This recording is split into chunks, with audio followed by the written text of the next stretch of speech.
जय श्री राम भक्तों, आज के वीडियो में आपका स्वागत है। आज के वीडियो में हम बात करेंगे दुर्गा सप्तशती के 7वें अध्याय के बारे में। ऋषि ने कहा कि शुंभ की आज्ञा अनुसार चंड और मुंड चतुरंगी सेना तथा संपूर्ण हथियारों से सुसज्जित होकर के चल दिए और हिमालय पर्वत पे पहुंचकर उन्होंने सिंह पर स्थित देवी को मन मन मुस्कुराते हुए देखा। तब वे असुर धनुष और तलवार लेकर के देवी की तरफ उसे पकड़ने के लिए बढ़े। तब उन शत्रुओं को इस प्रकार देख करके अंबिका ने क्रोध किया तो भगवती का मुँह श्याम रंग का हो गया।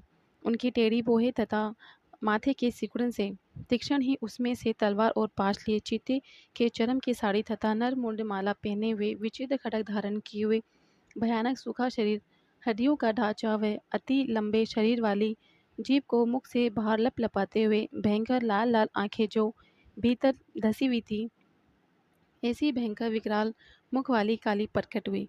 उनके भयंकर शब्द से सभी दिशाएं गूंज उठी। वह देवी असुरों की सेना पर टूट पड़ी, असुरों का भक्षण करने लगी। पार्श्व रक्षक, अंकुशधारी महावत योद्धा तथा घटा सहित हाथियों को हाथ से पकड़कर मुंह में डाल लेती। इसी प्रकार घोड़े, रथ तथा युद्ध करने वाले सारथी समेत योद्धाओं को पकड़ पकड़ कर मुंह में डाल देती और दांतों से चबा रही थी।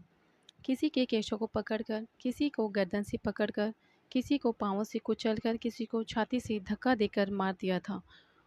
उन दैत्यों के द्वारा फेंके गए अस्त्र और महाअस्त्रों को अपने मुख से पकड़कर दांतों से चबाकर चूर्ण कर डालती। इस प्रकार दुष्ट आत्मा बड़े शरीर वाले असुरों की समस्त सेना में कितनों को तलवार से, कितनों को खड्गवाग से, कुछ दैत्यों को दांतों के अग्रभाग से मार डाला।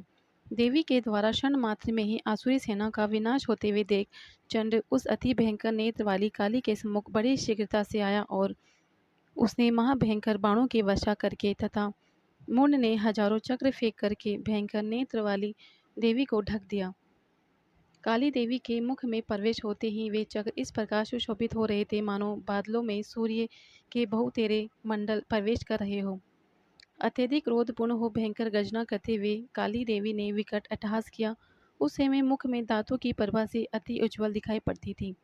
फिर देवी उठकर हम शब्द का उच्चारण करती हुई तलवार लेकर के महादैत्य चंड के पीछे दौड़ी और उसका केश पकड़ के खड्ग से सिर काट दिया।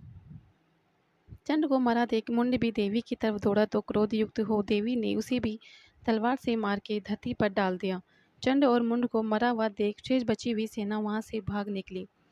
चंड और मुंड के सिर को लेकर के काली देवी चंडिका देवी के समीप गई और विकट अट्टहास करके बोली, महापशु असुर चंड मुंड को संग्राम में मैंने मार दिया। अब आप इस युद्ध यज्ञ में शुंभ और निशुंभ को मारना।